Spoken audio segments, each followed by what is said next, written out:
Сәлем құрметті көрермендер, түрік сериалдарының бірі «Бағалы уақыт» фильміне қысқаша шолу жасаймын. Стамбулда қарапайым отбасылардың бірі Акарсу әулеті өмір сүреді. Бұл отбасында әке-шешесі және 2 ұл, 2 қыз бар. Отбасының отағасы Али Акарсу теңізші, капитан болып жұмыс істейді. Ол айлап үйінде болмай теңізге сапарға шығады. Бірақ үйінде күтіп отырған отбасына қарамастан, Али басқа қалада голландиялық Каролин есімді жас әрі сұлу сүйіктісімен өмір сүреді. Каролин әрдайым күтініп жүреді, сәнді киінеді. Ал Алидің заңды жұбайы Джемиле 4 баланың анасы, тұрмыстың тауқыметінен шаршаған, түр әлпеті күңгірт тартып, киімге де көп көңіл бөле бермейтін әйел.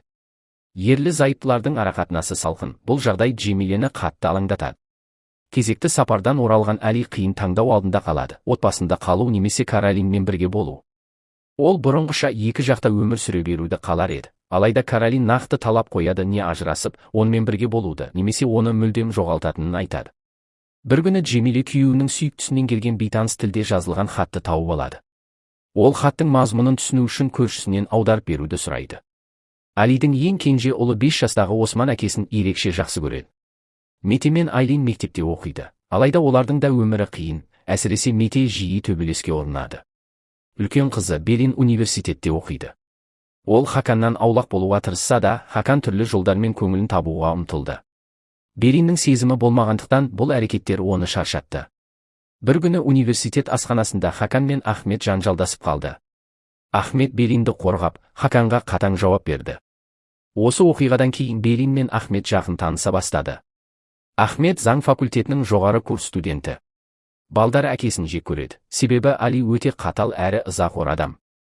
Әр теңіз сапарынан кейін Али үйге келгенде, отбасы мүшелеріне үнемі кінә артып, ұрсып отырады. Бір күні мектеп директоры Мете үшін ата-анасын шақырады.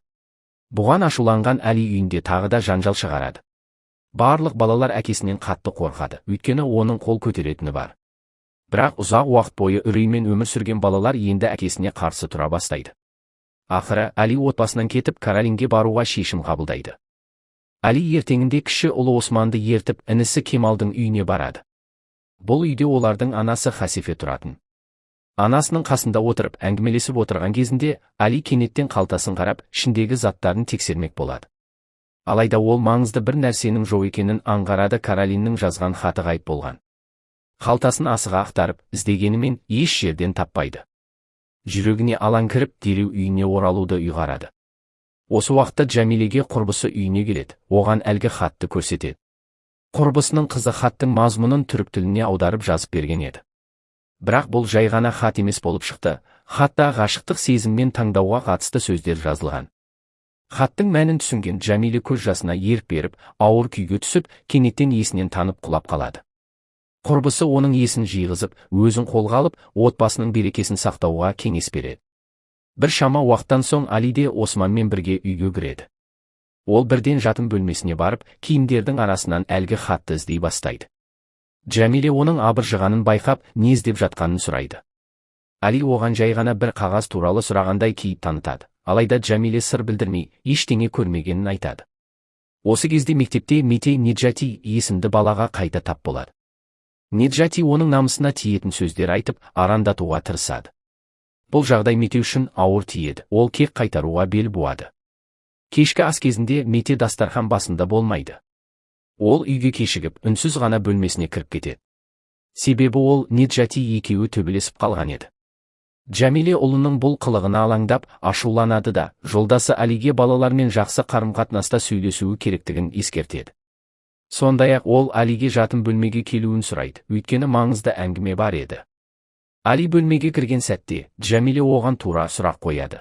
Каролин деген әйел кім дейді? Али Каролинді танымайтынын айтады. Бұған Джамиле ашуланып, шетелдік жезөкшең бе деп жауап береді. Сол кезде Али ашуға беріліп, оны ұрып жібереді. Осы сәтте ол әйелінің хатты тауып алғанын түсінеді. Али шындықты мойындап, Каролинмен шетелде танысқанын айтады. Ол Каролиннің 7 тіл білетінін, банк қызметкері екенін айтып мақтайды. Джамиле мен Али қатты ұрсады. Джамиле, ең болмаса кіші ұлымыз Османды ойлашы дейді. Бірақ Али, сен оны мені ұстап қалу үшін тудың деп жауап береді. Джамиле ашуланып, жатын бөлмеден шығып, Османның қасына барып жатады. Таңертең Али үйден кетеді, ал Джамиле терезеден оған қарап қала береді. Али Каролинге хабарласып, Джамиленің бәрін біліп қойғанын айтады. Каролин бұл жаңалыққа қуанып, одан тағы да таңдау жасауды талап етеді. Хакам Беринді ұнатады, бірақ Берин Ахметке ғашық болып қалғанын сезеді. Мектепте Месуде мен Айлин сөйлесіп тұр.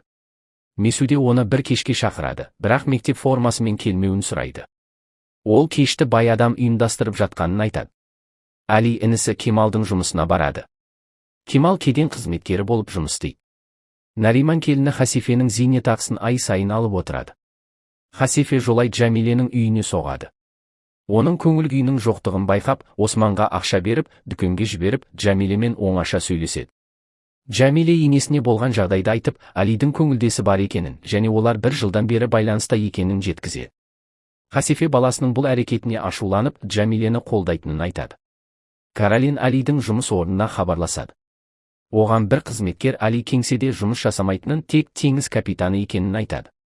Содан кейін Кемалдың жұмысына қоңырау шалады. Кемал Алиге келіп, шетелден Каролин есімді әйел хабарласқанын жеткізеді. Али Каролинге қайта хабарласады. Каролин оған талаптарын қайтадан қояды. Каролин оған күдіктене бастайды.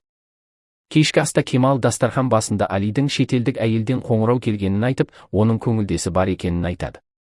Ал Джамиле балаларымен кешкі ас ішіп отыр, бірақ Али үйде жоқ. Балалары анасының көңілсіз екенін байқап, әкесімен қарым-қатынасының нашар екенін сезетіндерін айтады. Сол кезде Осман ата-анасының бөлмесіне кіріп, анасының жасырған хатын тауып алып кетеді. Бұл уақытта Али балықшы досымен бірге отырып, әңгімелесіп отырады. Балықшы оған үйіне бару керектігін айтады, бірақ Али менің отбасым осы теңіз деп жауап береді. Таң атады, балалар мектепке кетеді.